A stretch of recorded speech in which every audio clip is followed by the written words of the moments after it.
के साथ।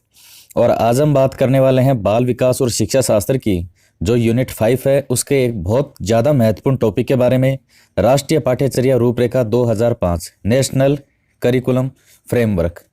ये चैप्टर 3 है। बहुत सारी वीडियो लेके आने वाला हूँ हर चीज़ के अलग अलग, जो कि आपके एग्ज़ाम में सिलेक्शन में महत्वपूर्ण योगदान देंगे। और इसलिए कंटिन्यू आप लगातार वीडियो देखते रहिएगा, शुरू से लास्ट तक देखिए, एक एक पॉइंट को ध्यान से सुनिए। ऐसा नहीं हो कि आप वीडियो को आगे कर करके और एक 20 मिनट के वीडियो को 2 मिनट में या 5-7 मिनट में कंप्लीट कर लें, क्योंकि मैं ऑलरेडी इनको इतना शॉर्ट बनाने की कोशिश करता हूं कि एक 40 मिनट का भी अगर वीडियो है तो उसको 15 मिनट में आपके सामने कैसे रखूं। अब अगर आपने भी उस 15 मिनट को 5 मिनट में कन्वर्ट कर दिया तो फिर उसका कोई मतलब नहीं है। वीडियो पूरा देखिएगा। देखिए, आज का जो टॉपिक है राष्ट्रीय पाठ्यचर्या रूपरेखा 2005, ये वो टॉपिक है जैसा कि मैंने आपको फर्स्ट चैप्टर में बताया था इस यूनिट के, इसमें से 100% क्वेश्चन आपके एग्जाम में आएगा। 30 क्वेश्चन में से या तो 1 क्वेश्चन या 2 क्वेश्चन भी आ सकते हैं, आएगा जरूर। और इस जैसा आसान टॉपिक कोई दूसरा नहीं है। आप कैसे, ध्यान से सुनिएगा इस पूरे टॉपिक को शुरू से लास्ट तक, और लास्ट में हम जो पिछले सालों के आए हुए क्वेश्चन हैं उनको सोल्व करेंगे। देखिए, जैसा कि इस टॉपिक के अंदर क्लियर है, नाम क्या है इसका, राष्ट्रीय पाठ्यचर्या रूपरेखा 2005 एनसीएफ। पाठ्यचर्या यानी सिलेबस, पाठ्यक्रम। तो जो सिलेबस है उस पर भी इस पर विशेष ध्यान दिया गया।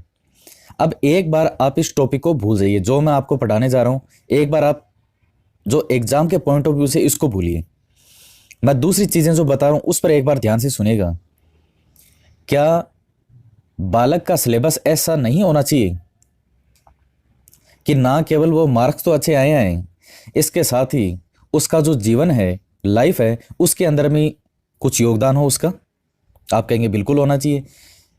क्या हमारी जो शिक्षा है सिर्फ यही होनी चाहिए कि बच्चा जो 90% या 99 या 100% मार्क्स ले आए, बस हमें और कुछ नहीं चाहिए? या ऐसी शिक्षा होनी चाहिए, प्रैक्टिकल व्यवहारिक शिक्षा, कि लाइफ में उस व्यक्ति को, उस बालक को आगे बढ़ने में कोई समस्या ना हो, वो जीवन के चाहे किसी भी फील्ड में जाए वो एक सफल व्यक्ति सिद्ध हो? क्या ऐसी शिक्षा नहीं होनी चाहिए? आप कहेंगे बिल्कुल होनी चाहिए। क्या ऐसी शिक्षा नहीं होनी चाहिए कि उस बालक के अंदर हमारा देश, उस देश के लिए सम्मान, हमारी सभ्यता, हमारी संस्कृति, उसके लिए सम्मान की भावना हो, अपने देश के लिए प्रेम हो? आप कहेंगे बिल्कुल होनी चाहिए।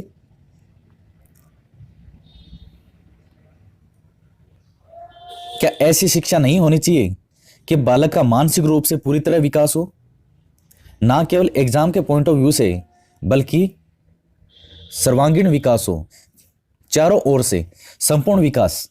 क्या वो नहीं होना चाहिए? आप कहेंगे बिल्कुल होना चाहिए, हमारी शिक्षा ऐसी ही होनी चाहिए। तो यही तो है राष्ट्रीय पाठ्यचर्या रूपरेखा 2005।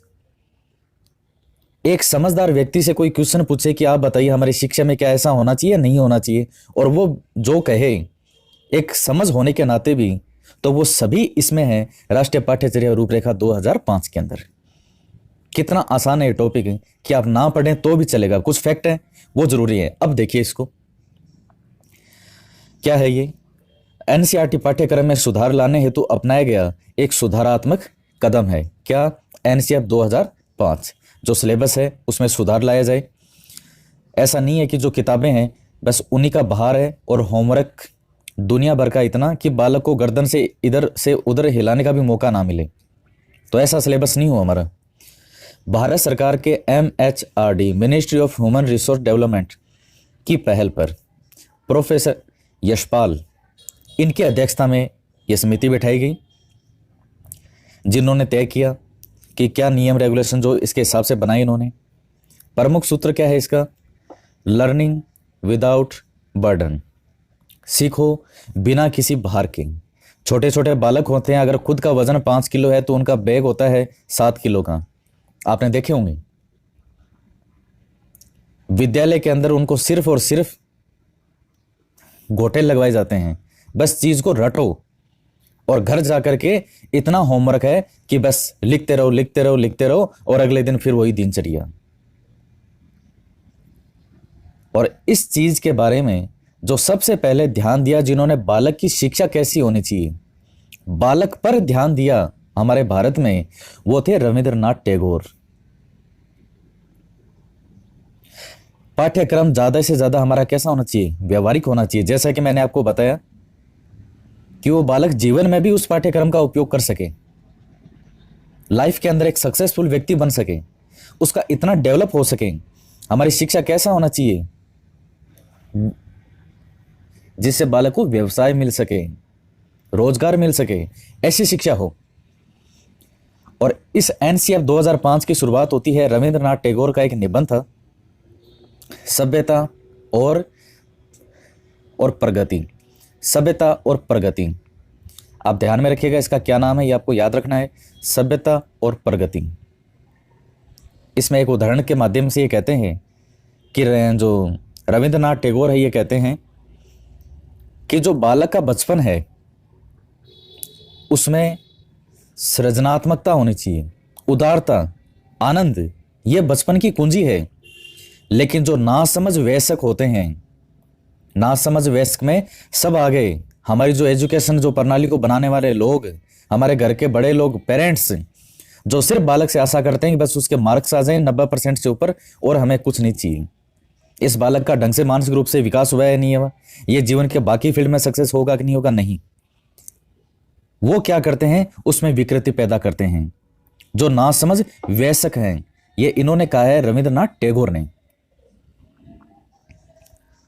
तो चूंकि इन्होंने एक बालक की शिक्षा के बारे में बात की है कि उसकी शिक्षा कैसी होनी चाहिए, ऐसा नहीं हो कि सिर्फ बुक्स का बैग का भार बढ़ा दो और उसको इतना घर पे होमवर्क दो कि वो उसी में उलझा रहे और वो जीवन के शुरू के 12 साल इसी में ही निकाल दें।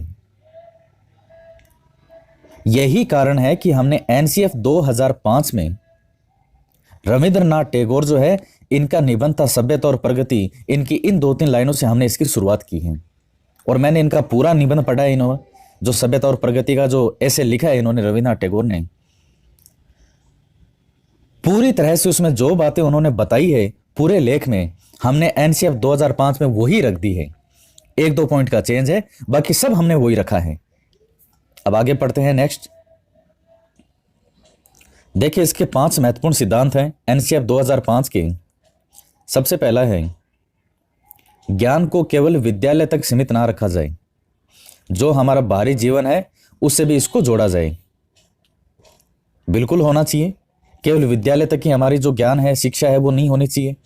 जीवन के जो बाहरी पक्ष हैं हमारे लाइफ के, उनसे भी वो शिक्षा उसके आधार पर होनी चाहिए। दूसरा,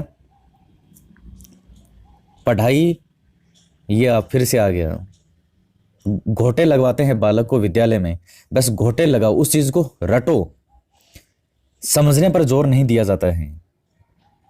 और यही हमारी सबसे बड़ी खामी है इस एजुकेशन सिस्टम की। तो पढ़ाई जो है वो इस रटे लगाने वाली प्रणाली से क्या होनी चाहिए, बिल्कुल मुक्त हो, चहुमुखी विकास हो, चारों ओर से संपूर्ण विकास हो बालक का, शारीरिक विकास भी हो, मानसिक विकास भी हो, सोचने की क्षमता का विकास हो। परीक्षा को अधिक लचीला बनाया जाए। आप जानते हैं कि हमारा सिलेबस कितना बड़ा होता है विद्यालय में और सिर्फ मार्क्स पर डिपेंड होता है। तो जो परीक्षा है उसको आसान बनाया जाना चाहिए।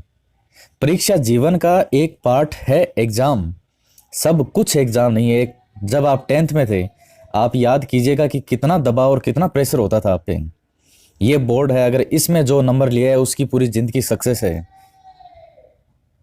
और इसमें जिसके नंबर कम आगे समझो उसकी तो पूरी आगे की दुनिया ही उजड़ जाएगी। इस तरह की मेंटलिटी उस समय बनाई जाती थी। कुछ नहीं होता इससे, जबकि हकीकत में कुछ नहीं है। 99% वाले भी बेरोजगार घूम रहे हैं और 50% वाले भी आज अच्छी अच्छी पोस्ट पे RSIS बन के बैठे हैं।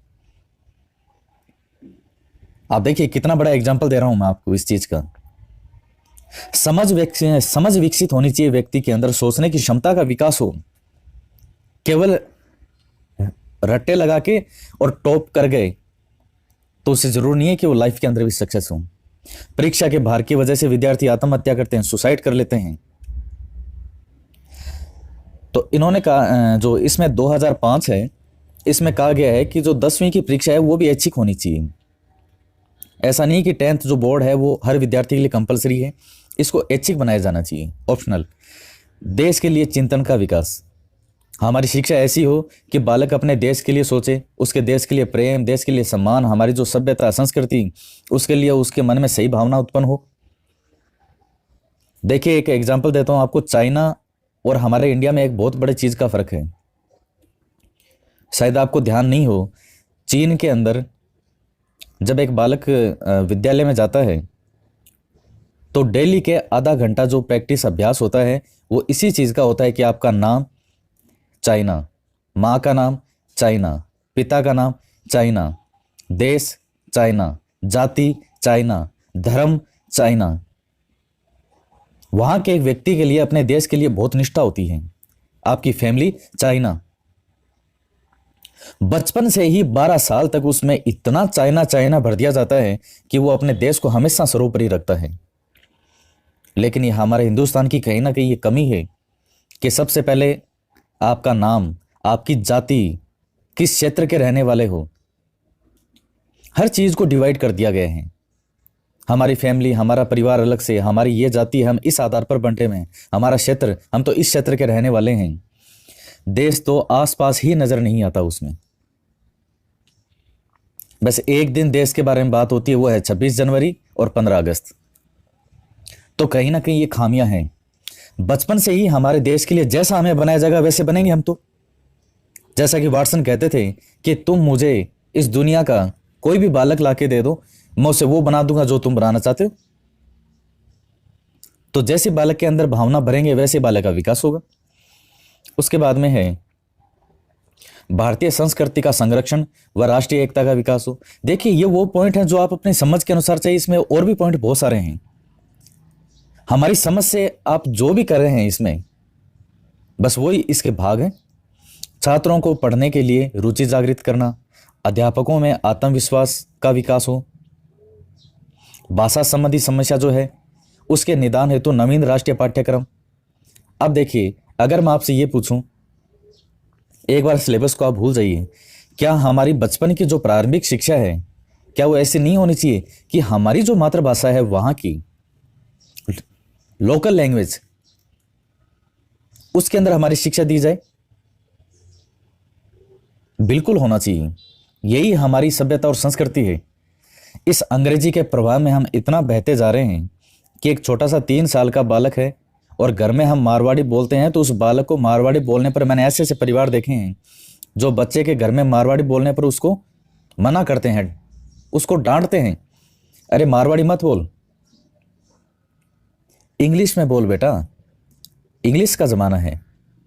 और इस इंग्लिश के चक्कर में हमारी जो मूल भाषा है, मातृभाषा ठीक है, मान लीजिए हिंदी है कि वो तो हमें बाद में पढ़नी है विद्यालय में, लेकिन इस इंग्लिश मीडियम के चक्कर में एक बालक को हिंदी तक नहीं आती, उसकी खुद की जो वहाँ की लोकल लैंग्वेज है वो तो बहुत दूर की बात है। और अगर यही होता रहा तो अगले 30-40 साल के अंदर जो हमारी लोकल लैंग्वेज है, हमारी असली भाषा है हमारे आसपास की, वो एक प्रकार से लुप्त हो जाएगी। रविंद्रनाथ टैगोर हमेशा इस चीज के लिए कहते थे कि हमारी जो प्रारंभिक शिक्षा है वो हमारी लोकल लैंग्वेज, हमारी मातृभाषा, उस पर आधारित होनी चाहिए। और अंग्रेजी जो है वो सिर्फ एक भाषा है, बस उसी के रूप में उसको लिया जाए, सिर्फ उसको सब कुछ ही उसको मातृभाषा नहीं बनाना है इंग्लिश को। और उसके बाद में है शिक्षा में कला का विकास हो। जैसे कला से संबंधित सब कुछ ही आ गया, पेंटिंग वगैरह है, इतिहास से जुड़ी हुई चीजें जो है, हाथ से बनी हुई चीजें हैं, तो इस तरह से भी जो शिक्षा है उसमें साथ में विकास हो। शिक्षा में इनका समावेश किया जाए ताकि बालक जब जीवन में कुछ अलग रोजगार भी करना चाहे तो वो कर सके। महात्मा गांधी भी इसी की बात करते थे कि हमारी शिक्षा सिर्फ बुक्स को रटो और नंबर लाओ, इस पर आधारित नहीं होना चाहिए। ऐसी शिक्षा हो कि बालक जब विद्यालय या ग्रेजुएशन करके बाहर निकले इस दुनिया की भीड़ में तो उसके रोजगार मिलने में उसे मुश्किल ना हो। तो देखिए सब बेसिक सी चीजें हैं। ये चैप्टर अपने आप में एक यही चीज है कि हमारी समझ के अनुसार अगर हम करें तो ये हमारा क्वेश्चन बिल्कुल सही होता है। इसमें सभी क्वेश्चन